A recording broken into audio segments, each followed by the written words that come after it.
week, I'm going to give you some holiday break tips. Today was my daughter's last day before fall break, holiday break. And I want to give you some tips that I'm going to follow myself, some things that makes the break go by a little bit smoother. And tip 1 is to keep a schedule and routine. Even though my kids are out from school, they still wake up at the crack of dawn. So I'm up and I'm making sure that we're keeping that routine, right?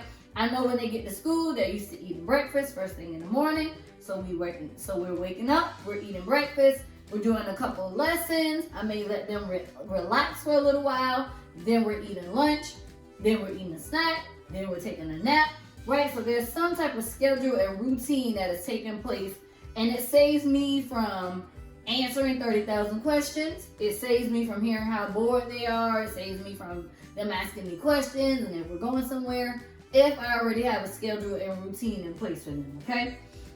Tip number 2, you want to make a learning bin, okay?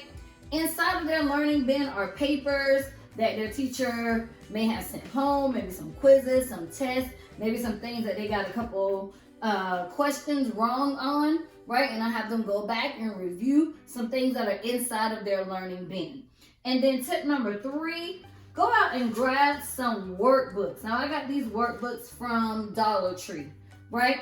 And these workbooks can be used. They have different grade levels. They have different topics. You can use them.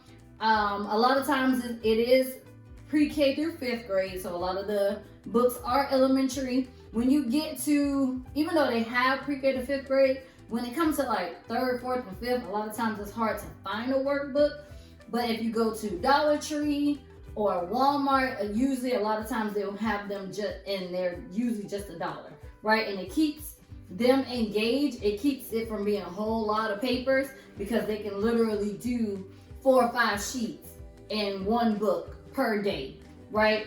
So it keeps you from having to print things off, having to go look for something. It's all in one place, right, inside of this workbook.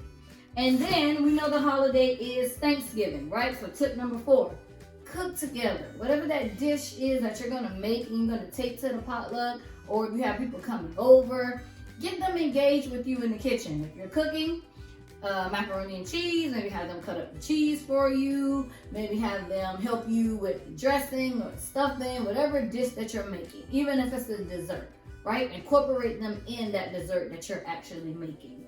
And then tip number 5, you want to have some fun. So inside of our bin are also some Uno cards, right? This is our go-to game. We love to play Uno. We love to play Taboo. My girls have even started playing Mortal Kombat on the game, right? So whatever that game is, whatever that activity is, whatever that thing is that you do with your family, do that with them while they're out from school, okay? So tip number 1, keep a schedule and routine. It'll save your life, I promise you. Put something in place. Tip number 2, make a learning bin. Tip number 3, get some workbooks. You can place them inside of the learning bin. Tip number 4, cook some of those meals together. And tip number 5, have some fun.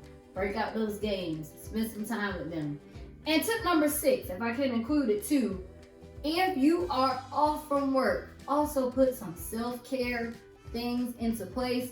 When I do all these things, or before I do all these things, I'm still gonna take time for myself, to meditate, to read a book that I like, to take a nap, right? Take a grown-up nap, right? So incorporate some self-care things for yourself as well. I wish you all have a very, very happy holidays. Have a happy Thanksgiving, and I will see you all next week.